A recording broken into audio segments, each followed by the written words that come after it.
I'm Matt Williams. Welcome to Glimpses. I have a very, very special guest today. She describes herself as herd mama, H-E-R-D as in horses, future ancestor, sound healer.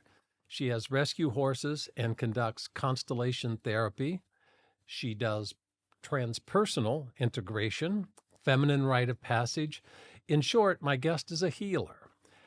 She is a bright light, a beautiful soul, and she just happens to be my daughter. Matisse Elizabeth Williams, welcome to Glimpses.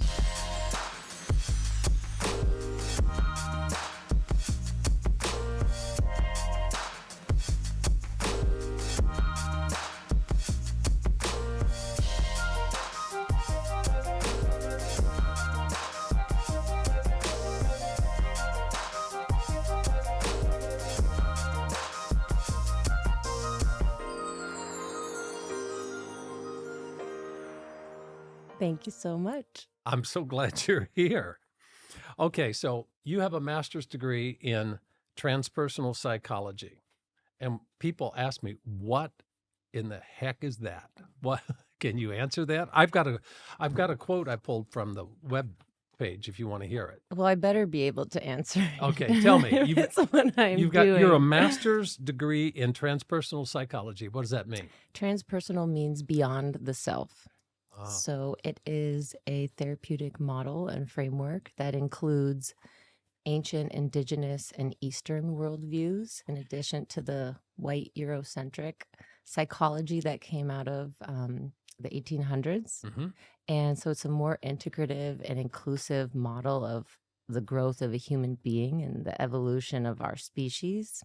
It's also earth-based, so it gave me an excuse to deepen an understanding of sacred ecology and eco-spirituality. And for me, it was really about creating an academic framework and inquiry where I could study the feminine. So much of what we would consider clinical or traditional psychology is based upon when someone is sick or when something is wrong. And the transpersonal model includes creativity, mystical states, what we would consider spiritual experiences or glimpses, and creates a academic support system to really going deeper into those states of human consciousness and experiences. Let's talk about the feminine, because Matisse's work explores the connection between the natural world and feminine creative power. What is feminine creative power in your mind as it pertains to transpersonal psychology? I chose to orient my work around the concept of feminine creative power because I've been in the healing arts, the wellness world, the therapeutic world for the last 10 years. And this is kind of a roundabout way of answering your question, but often when people start this path, there's a lot of like rescuer energy. So when I started, I needed rescuing. I was literally rescuing horses. I wanted to rescue people consciously or unconsciously, which creates this perpetual loop of keeping other in victimhood. So if I say I am a healer, which were your words, but that's not actually how I identify. Oh, really? It implies that someone else is unwell and needs healing from me. So it puts me in this elevated position, keeps them stuck in what I call a victim consciousness or victim position. And then my business model or my service is oriented around needing people that are broke, needing fixing, unwell, needing to be well. So that to me is a unsustainable and non-equitable orientation for my work, for other. And so when I say feminine creative power is at the center of my work, I am offering those words and that potential to the women I'm interacting with, which is much more rooted in feminine creative power. It's relational. Right. Everyone's coming as an equal. I'm relating to my clients and my collaborators as whole and complete in their potential. I'm not relating to them as, my work is trauma informed, but I've actually erased a lot of that from my website and from my online presence because what I find from doing this work over and over is where healing leads is to creativity. So when you talk about your work Mm-hmm. and it's esoteric, what is that work? Because there's many levels Yes. of your work. So when you say your work, you're working with rescue horses and equine therapy, a form of equine therapy. You're dealing with rites of feminine passage and empowerment. How do you do that? I mean, I love it because this is the perfect, just as a daughter, growth point, because part of what is harder to hold in feminine creative process or feminine led business is a kind of multi-tiered or multi-layered approach to doing business. So it's this kind of funny world where like my business, my academic work, and then my service offering, which has a much more sacred quality to it, all kind of merge. They also merge with my lifestyle because the horses are part of my life no matter what. What I do is I create containers for transformation, and I do it with the support of the natural world.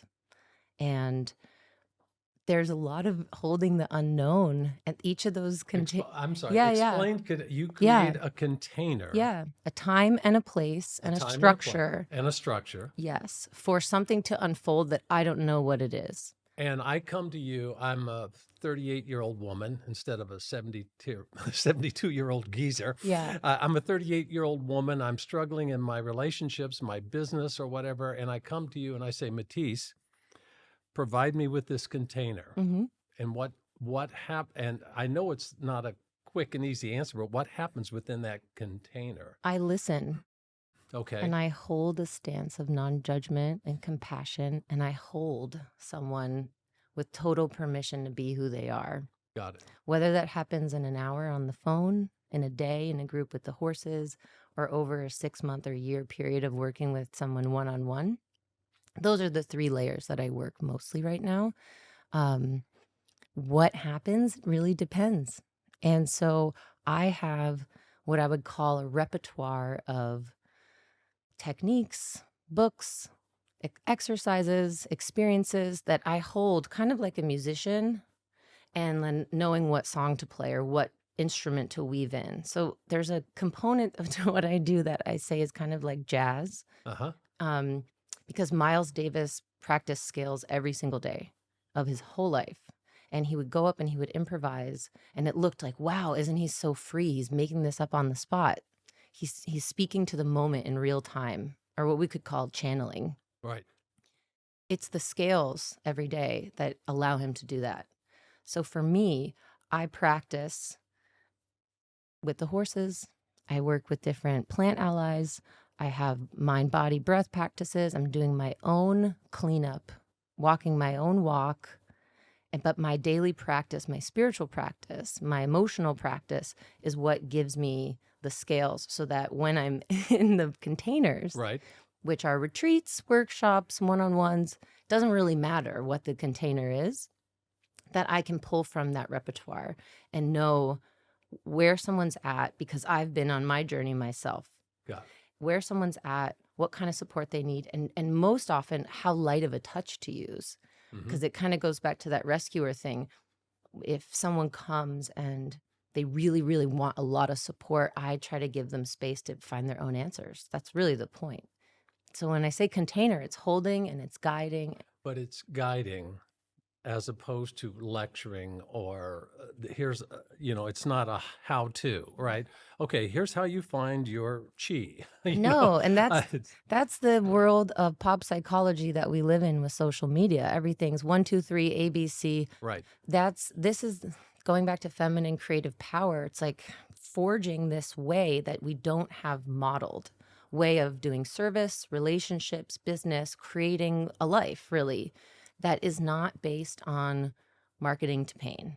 So the imbalance of, I'm not saying that masculine is wrong or bad, but the imbalance is seeking healing and recalibration. But we should talk about that. Yeah. You and I over dinner many nights have talked about the balance between the masculine and the feminine. Yes. And we have perfect examples right now around the globe of toxic masculinity and the patriarchal, hierarchical structure out of control and very destructive. And you and I have talked often that it's not about overthrowing the patriarchy. It's about finding the balance between the matriarchy and the patriarchy, the anima and the animus. How do we go about that? How do we celebrate the divine feminine without scaring the hell out of all the men? How do you do They that? can be a little bit scared. That's How do you okay. do But that? let's keep everybody in range so that Right. their nervous systems can hold their presence. Right.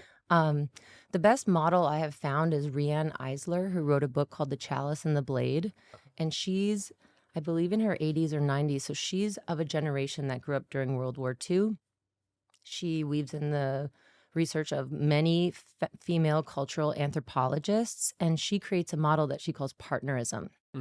So she studied the kind of benefits and the limitations of matriarchal and matrilineal cultures and said, that's really not the way either. What we've been doing is not the way. What does partnerism look like? And the link for me and how I can share that without it being writing academic papers or lecturing is that's the same model that creates survival in a herd of wild horses. So they Talk about that, because you have the rescue horses. Yes. Talk about that. See, I'm even stopping calling them rescue horses because 6 years in, they're just my horses. Okay. And I realized when I introduced them to people and said, this is his past, and this one was abandoned, and this one was rejected, and this one was abused, like that became, I thought, oh, wow, someone introduced me as, well, she's a little bit blind in one eye, and she's kind of cleaned up some of her trauma, but she's doing all right. I was like, no, I want to relate to them as these kind of majestic, generous, wise creatures as they are.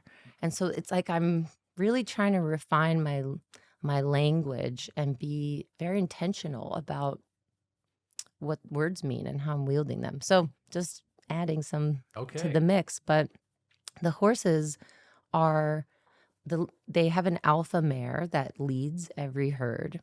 And the ones that we have that are domesticated don't necessarily have the same social dynamics as a wild herd, but it's pretty similar. Usually there's an alpha mare, and she leads through diplomacy. She checks on every member of the herd. She leads the herd to water, to food, and mostly to safety. So they look to her as the leader for creating balance and relationship, and also to have safety. And then she has an enforcer, which is usually a wild stallion that kind of does her bidding, is like the strong, I call him like the general. For me, it's this like really big, beautiful draft horse, Goliath, who's really taking care of Gigi, who's the mare of my group. And in the wild and in my herd, the enforcer will kind of do the bidding of the mare. And that also includes caring for the physically weaker members of the herd. So they have this balance of masculine, feminine, or male, female power, strength that is rooted in cooperation and altruism and values that to me are inherently feminine and part of this feminine creative power. It's like the survival of the whole and the awareness of the herd creates more belonging and health for the individual. That, as you were saying that, it sounds like a good marriage. Yes. I mean, really, because when you and our son Frederick were little, your mom was the primary nurturer. She was there, and I was working. She was home nurturing. And then as you grew into teenagers, I kind of stepped in and we tag teamed. And it is looking back, I realized it really was a balance between the masculine energy and the feminine energy in our family that kept you and Fred kind of in check, at least on the right track, until you became a teenager and got really wild and crazy. But that's okay. That's all part of individuating and separating from your parents. So I find that fascinating. Well, and that's exactly why the family constellation work fits in with the herd and the herd dynamics. Okay. Because they have a field. And now we're going to get into the good stuff, the invisible getting into the woo-woo stuff. Now's the woo-woo. We'll get there in a minute. Here's the woo-woo. But all these things are so related to me. feminine creative power, the woman and the wild, and that conversation that happens often without words. It's feeling and body based. The horses as a way of creating an environment. Most of the people I work with are women, but not always. Um, the horses allow them to tap into something different, which also serves as a social model that helps us to reorient the ultimate system for healing, which is the family system. Right. So there is a lot of questioning around, like, how do I serve and what is my sacred work and what do I create next? So I get a lot of people that are in transition professionally and going back to the origin, the family system, but also the ancestral and epigenetic layer. It's like where we do a lot of the excavation. And the beauty of it is it all comes from the horses. It comes from the people in the group. It comes from this kind of spontaneous, embodied knowing that is so hard to explain because it's phenomenological, and I'm not doing it, which is kind of hard for, to be understood. That's the jazz comparison, that each session is kind of an improv, and you don't know where it's going to go. Right. And you've provided this container, and your job is to kind of nudge and guide, but allow each person to find that thing they're looking for, whatever it is. Heart, wisdom. I don't know what label to put on it. Authenticity is a pretty simple one. Authenticity. And clarity. Your authentic self. Yes. Okay. So deconditioning, which is all the layer of programming that comes in the mind from culture and family and kind of the baggage we get put on us as soon as we come out the womb. All those layers of conditioning start on a mental level, but also de-armoring of the heart. So those are the two kind of keys that happen. And I always say growth is reduction. To grow is really just to keep getting rid of the things that are not true. And again, the way the horses kind of just add this nature symphony of emphasis to someone's process is they love authenticity. They associate authenticity with leadership. Since they're safety motivated, predator will hide. A wolf will hide behind a rock and doesn't want to be seen as hidden. So if we're hiding things from ourselves, the horses don't want to mess with us. It's not that you have bad energy or are negative. It's that you're incongruent. You're not authentic. So when someone says, I know who I am, I know how I serve, I forgive this person, or I claim myself, the horses really respond. And they add this. And by respond, do you mean they physically respond? Yes. Okay. Yes. They get closer, they draw to the person? Exactly. Okay. Exactly. So really, I'm just like a horse dealer. Yeah, but I'm just hanging out. I know you do leadership, and having worked with you and been around horses, and I'm going to simplify, and then you can tell me where I'm being stupid. With leadership workshops, how people who are usually not handling horses get into a corral and handle a horse tells you and informs them as to what kind of leader they are. There are those who come in and they've got a 2,000-pound animal and they're trying to manhandle it, or they're too gentle and they're not. Explain that. How does handling a horse on a halter and a lead line expose leadership qualities that are either negative or positive? How do you do that?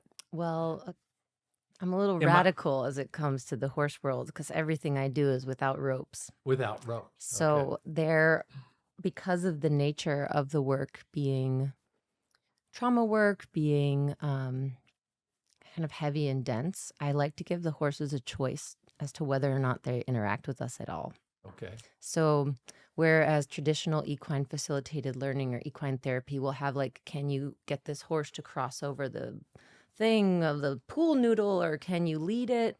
I've actually kind of phased some of that out. So we're in a really big space with the whole herd, and it's what someone's relationship to their body is that begins to give me the clues. So when I see when you say, so if I'm a woman, 38-year-old woman participating in this, it's how I'm responding within my body. Is that what you're saying? The energy field or what? It's quite literal, like where someone puts their feet. Okay. And so some people will come in that wield a lot of power and have no concept of boundaries for the horses or the other people. They just trudge on through. So they don't need to say a word. I see by the way their feet move on the ground what they're carrying as a theory. And then we kind of tease it out together. Conversely, most of the women that I work with are having a really awkward or uncomfortable relationship to power because there's so much misuse of power.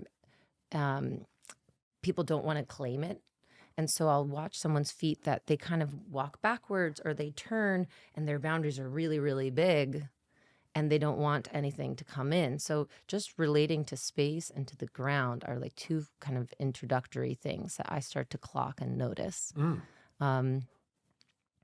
And explain for the audience why these horses, their central nervous system, and why they are so sensitive to the movement of feet and the energy of people. Why is that? Yeah. So traditionally, we've been taught horses are prey animals. And so they have a very refined physiological perception system. So their eyes are extremely powerful, what they can see in the dark. They can see almost 360 degrees. Their ears can hear very, very long distances. But they're not prey animals. They have a movable delineation.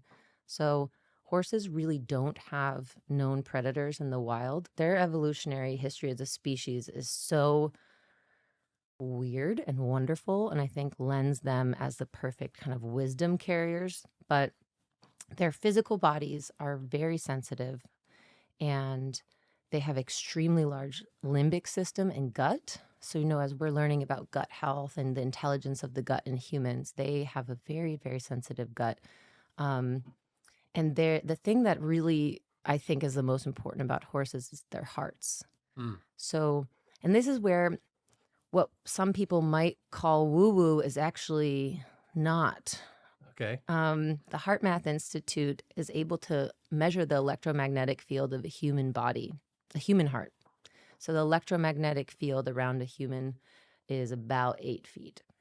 Okay. A horse's heart is 5 times larger than ours. So the electromagnetic field of the heart of one horse is about 40 feet in every direction, which is also where their social environmental awareness layer is. So when you're in a herd of horses and you're a human or in a group of people, we're actually in training to the biorhythms of the horse.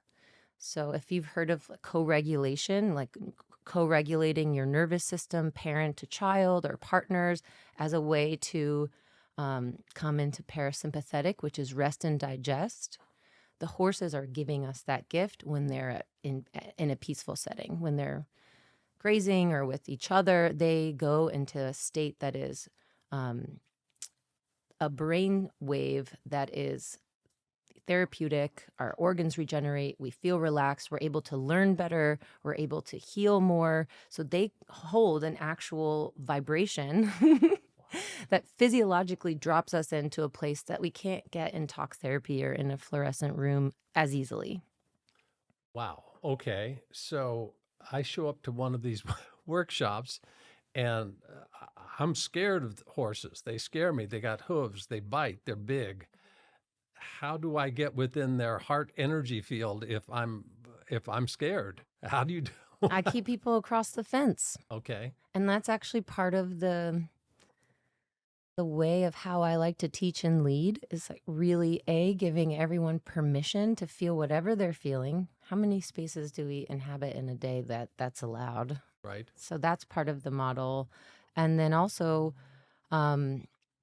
making sure people take the agency of consent over where they want their physical body to be and not be. So part of what I teach with the boundary work is what is the amount of space your body needs for your mind to feel at peace. And that could be really different for everybody.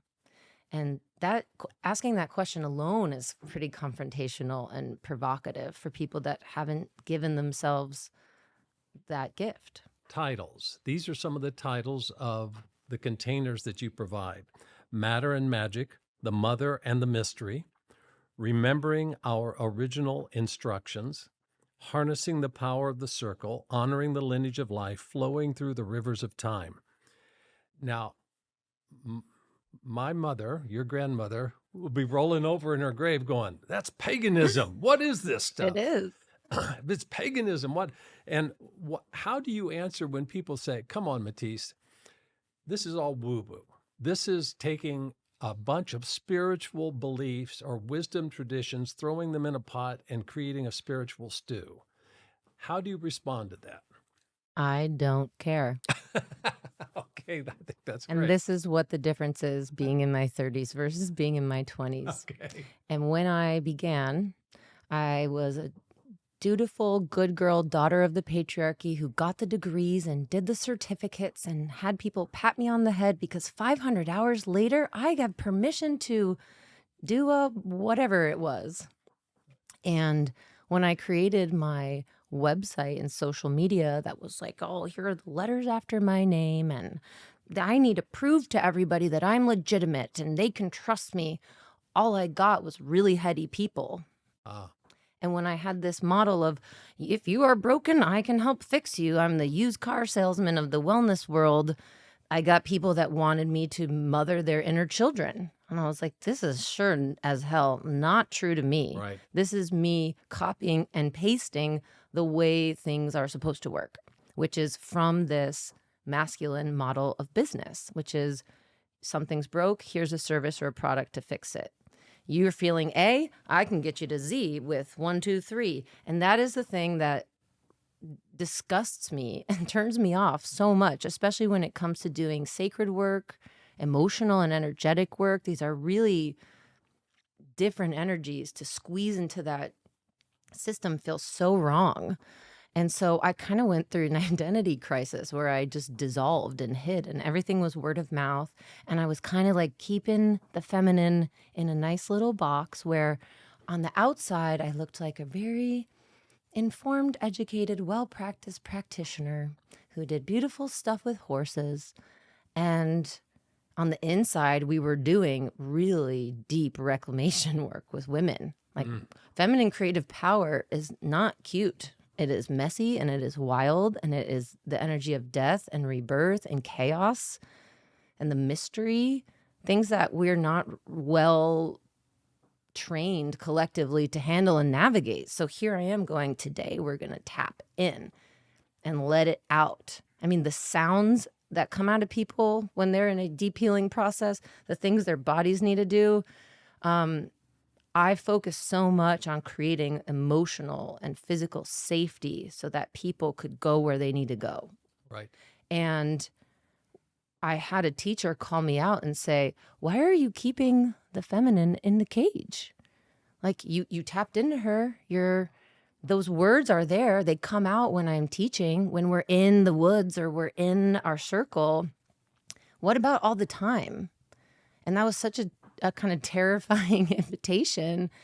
And what it challenged was the people pleaser, the freeze, fight, fawn responses. I was a fawner. It's like, oh, if I can be likable, then I'm safe, but it's going to kill my sense of authenticity in the long run and slowly wither me away.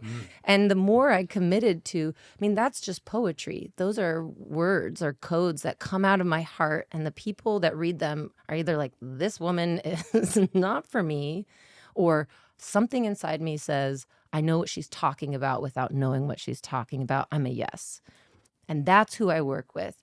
These people, I'm not here to convince anybody of what they need or don't need, and I'm not for everybody. And the more I settle into that, the healthier I feel and the more free I feel, and the more I get to really show up and teach in the places that it's received and effective. And it's a deep, atavistic, almost, visceral that is ineffable. I think we all want ABC. If you take this pill, this will happen, and then you'll become like this. Look at the evening news. How many pharmaceuticals can be advertised in a given hour, right? But what I think you're offering is that tapping into that deep knowing that goes beyond the rational analytical mind. It's that deep knowing. And Yes. Aquinas, I pulled this quote, and it's a pretty famous one. Aquinas said, God is the source without a source. And I think that it seems like everything you're doing is tapping into that source, Yes. whatever label we want to put on that source. Is that correct? Yes. Yes. I heard a language the other day from a woman called Michaela Grace, so I want to credit her. And she said, we are a self-sustaining subset of source energy. Mm. And our hearts, our fields, our whole being, we have these ways we misshape, or we have tears in our system that we're leaking that energy out. So cultivating that knowing, which I guess what I'm realizing talking about this is like, is as much in and down as it is up and out. Right. That's kind of the piece where I'm plugging in. So I'm part of a collective of this movement of what does the body and the earth have available to us, because that's what was severed when the kind of patriarchal Age of reason. Yeah, That I'm like, I stuff don't goes- even want to get Yeah, into the yeah, yeah. origin, but Uh-huh. but when we disincluded the body and the earth, like what is it like to bring that online, and then also include what I would call God transcendent in with the image of God immanent. That source is as much the invisible and intangible as it is the physical. So when you say nature-based, that's really what you're talking about, is tap, not only ascending or transcending, it's also tapping in here and that connection between the two. Yes. Well, I pulled this quote. Meister Eckhart, who's 13th century theologian and Christian mystic, said God is always needing to be born. Now, this is a man that was writing in the late 1200s, the early 1300s. And this is his quote: "What does God do all day long? He gives birth. From the beginning of eternity, God lies on a maternity bed giving birth to all. God is creating this whole universe full and entire in this present moment." What an image. That is my favorite. God lying on a maternity bed giving birth to universes and maybe even multiverses.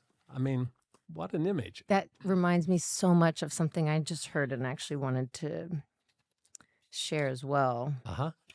Um,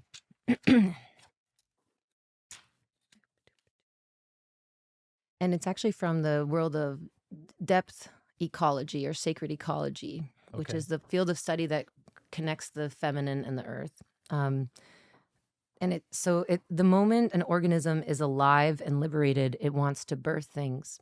Mm. So to me, that's our equivalent of that. Yeah. Us as the hologram of that vision of God on a maternity bed. And that's who's coming to me. People are really in a process of going, I know it didn't work. I know what I am not. I want to be of service. I want to live from my deepest truth and fullest expression. How do I do that? And the best way is to be around other living things that are doing that too. And so to me, this being alive and liberated and wanting to birth things, that's where having community containers holding Where guidance. it's safe to do that. Yes. And that's the operative word, isn't it? Is really it's having a container or a safe place where you can do that. Because you're going to be made fun of, you're going to be chastised. A few years ago, you would have been burnt at the stake for thinking that way, right? Yes. So, But that's all part of the process of claiming that in myself. It's not about me at all, but the more I'm willing to go through a death rebirth, to go into my descent, to go into the shadow, to go into a real, oh shit, I don't know, especially when it comes to an outer world identity. And then I come back, and that's kind of the, I think, connection of the shaman, the psychotherapist, the artist. They all go through to these other worlds and come back with some kind of tonic or elixir for the tribe in a very hero's journey kind of way. But ultimately, the tonic or the elixir is them, because they have less fear. So they can hold a stance for others to go, it's okay to be afraid, but there is a way through. And But I don't know is scary. And I find that a lot of organized religions get into dualistic thinking, right, wrong, good, bad, devil, God. I don't want to go to that messy place. And what you're doing, from what I understand, is you're inviting people to go into that messy place where there's chaos, there's not knowing, and it's scary. But by going into that dark unknowing is where you find the golden nugget, right? Absolutely. And Okay. Carl Jung said, if you don't make the unconscious conscious, it will run your life and you will call it fate. Oh, there you And go. so that's really the key. It's actually why I called my business Two Moons. 'Cause the new moon is in the dark and the full moon is illumination. And every process is really about making the unconscious conscious. And Okay, now how do we do that? You do that in a okay, you do here we go. You do that in a corral Yeah. with horses. Mhm. How do we do that on a global level? How does it ripple out so that we don't have wars and starvation and bombings and killing? How do we do that? How do Yeah. we awaken that buried thing within us? Oh boy. That's a big question. Well, I think the focal point is that if you look to the mystery schools and the alchemists of ancient Egypt and ancient Greece or the Gnostics, they had rites and rituals to do that. They had frameworks to do that. Creating art is doing that. Yes. You with your yellow pad in that in-between state of prayer, offering connection to what is below the layer of your baseline way of thinking and operating, that's relating to the unconscious. As within, so without is one of the main mystery school teachings. And as much as we're aware of and connecting to in the outer world, hatred, war, disconnection, abuse of power, going inward first to do the cleanup and realize what Anais Nin said is we don't see things as they are. We see them as we are.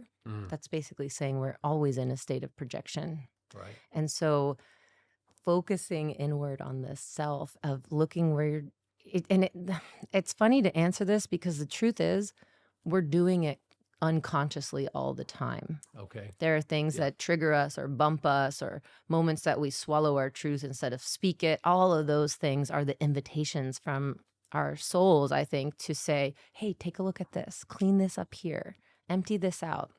Whether we say yes or no to that process, I kind of have a stance of it's not for me to convince other people what to do or not to do with their own relationship to their healing or their growth, but to be available for the ones that have said yes or are saying yes to the self-discovery work and provide the safety and community around that process because it is nasty and it is hard and it is uncomfortable and it is a lot easier to be high on sugar and alcohol and treat your body like shit and just let Stay on your your relationships go to Yeah. autopilot and get your little dopamine, oxytocin hit from scrolling. That is way easier, but that's not the point. Yeah, it's work. You use the word work, and it's ongoing work. And the beauty and beautiful thing and the scary thing about that is it doesn't stop. At this Doesn't. ripe old age, I'm still trying to figure it out. I don't like going into the chaos and the darkness, but I have to. Especially artists have to. Mm-hmm. Because you can't give birth until you break, what is that phrase, break down before you have a breakthrough. And Yeah. it is going. And at every moment in an artist's life, I know it's true for writers, there's that moment you're going, I have no idea what this is. This is just a jumbled mess. I don't know. Oh, that's what it is. Mm-hmm. Right? Mm-hmm. And I think that's why we keep creating is to find that little flicker of, oh, that's what I've been searching for, whatever that thing is. Yes. So there you go, talking about what seems on paper for me as esoteric or woo or things like that. There is a feeling of, oh, I just hit something true. Right. And so that, to me, truth is power, truth is beauty, truth is freedom. It's all about truth. I am in service to truth. That Okay. is however that expresses itself can evolve with me over time, but that is the core and the through line. And I think truth is a harmonic. It's a feeling that unites mind, body, spirit, energy, genetics. Like you just know. Yeah. And so many people are discouraged or intentionally disconnected from their truth, from that pursuit of The truth. deep truth, that knowing The that. deep truth, Yeah. not like, here, let me put my truth in a book and sell it to you, or you're only going to get into heaven if you do this thing, or if you don't eat this, or if you do this on this day. Like that what you just identified as part of your creative process, that thing. Mm-hmm. I think we all have a right to that. And the more you, it's like the more you hunt it, the more you find it. Mm-hmm. And it's beautiful because what you're talking about with writing is it's receptive, it's the mystery, it's the dark, not as in good, bad, but as the void, the womb, where the thing where you don't know where it's coming from comes out. But then it's also, okay, I'm going to edit and put this into a sentence and structure. So it's this beautiful creativity, is this ultimate state of awareness, because it's right brain, left brain, it's masculine, feminine, it's head, heart. So that's why I think I could kind of start mapping this, being your kid and growing up in a theatrical family of storytellers and creators. This language set is not that different. Yeah. And I think that's, to me, the global, to kind of take it back to the more global perspective, where there's a lot of apathy or inertia, or people, I mean, and I have no idea about the new generation that's coming in, so sensitive, like what world they're inheriting and how a lot of them are dying of addiction, especially in this country. I mean, opioid epidemic is killing teenagers more than any other way. And that's, to me, is such a symptom of a very sick culture. Being disconnected. Yeah. It's the point where the individual, for me, plugs into the collective, is claiming the birthright as a creator, not a consumer. And I don't think there's like a little room of evil people who are trying to control everybody. I think it's way more complex than where theories can point fingers. But the most radical thing we can do is be ourselves, truly learn to love ourselves, and to claim that responsibility and gift of being creator. And in the constellation work, the main point is to fully receive the gift of life. That's what the ancestors and our families gave us, the gift of life, and to be in total honor and reverence for that. And with that comes a deepening of self-love. So I know you said like the work never ends, but if you're doing it well, you're not looping in a circle. You're not in pattern all the time. You kind of open to this spiral where things come back around and they look a little bit familiar, but they're a little different. There's a little bit of growth. And to me, that's the model of feminine becoming, or that's actually the architecture and harmonic of life and truth itself, is the spiral. It's the golden ratio. It's a Fibonacci sequence. It's how universes are born and how babies grow, how embryos grow, how a starfish grows, how a sunflower grows. Like there is a mathematical architecture of life itself, and it is the spiral. And as we entrain and attune to that as the way we're becoming, which is not like the hero's journey, which is very useful when you're creating a story and when we're learning. But if we understand how that dynamic works within us, then we're working with life and for life instead of against it. Okay, I always end talking about glimpses and finding little glimpses of God in your daily life. Do you obviously you see a lot of glimpses, it sounds like. Are you tuned in, and do you notice little glimpses? And by God, I mean goodness, tenderness, compassion, radical compassion, or radical amazement, just at being alive. Yeah, there's incredible psychotherapist that I read a paper on, and his name's William Broad, and he calls glimpses, what I think he means by glimpses are tears of wonder, joy. And he studied the fact that the structure of the actual tear, and what is it when not just goosebumps, but we're seeing our child, or we're at the top of a mountain, or for me, it happens so much with the horses. I'm just in this state that is kind of beyond and between, um, like the tears of wonder, joy as this like physical response to God, godness, goodness.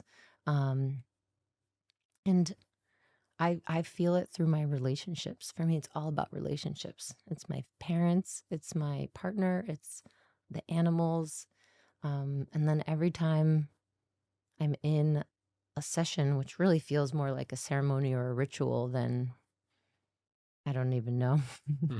And I see someone really drop something they've been holding on to for a long time, especially if it's something that really wasn't theirs to begin with.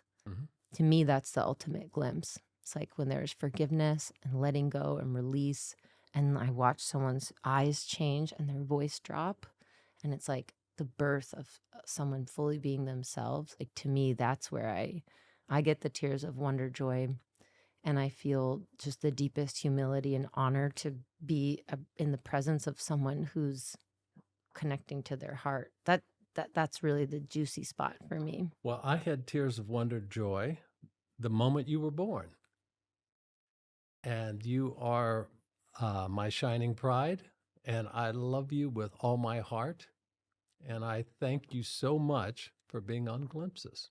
Thank you so much. I love you. This is so fun. And I never in a million years thought you'd be on social media, let alone have a podcast. Hey, you can teach an old dog new tricks, right? That is true. And I'm so glad that, the artist, philosopher, seeker conversations we've had across the dinner table for so many years are coming out. And I hope that this can inspire and touch and connect with other people. It will connect with the people who need to hear it. Yeah, there you go. Well, that's it for this episode of Glimpses. I encourage you all, as you go about your day, to take the time to stop and look around and catch a glimpse. My friends, thank you so much for tuning in for another episode of Glimpses. Speaking of, Glimpses is now available for purchase at your online retailer of choice. And the best part? Every penny earned will be going to charities who support children in need. You can get your copy in the link below.